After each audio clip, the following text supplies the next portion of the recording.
महादेवीला परत पाठवा असा जोरदार नारा देत हजारो नागरिकांच्या भावना आणि श्रद्धेचा सूर घेऊन आज माननीय ऋतुराज पाटील यांच्याकडून 2 लाखाहून अधिक अर्जांचा गठ्ठा नांदणी मठाकडे पूजनासाठी रवाना करण्यात आला।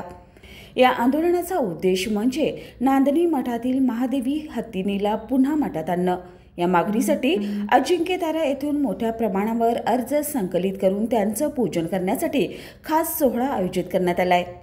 प्रत्यक्षात ही फॉर्म बॉक्समध्ये भरून पूजनासाठी मठाकडे पाठवण्यात आलेत। प्रत्येक अर्जावर महादेवीच्या प्रतिमेसह महादेवीला परत पाठवा अशी मागणी छापलेली होती आणि लोकांच्या श्रद्धेचा उगम असलेली ही चळवळ आता अधिक व्यापक रूप धारण करत आहे।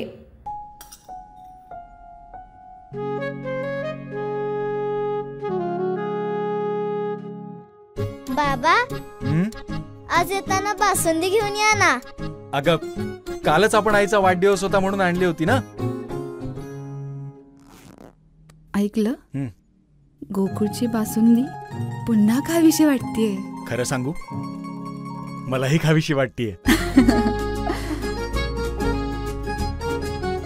पुन्हा पुन्हा खावीशी वाटणारी गोकुळ बासुंदी।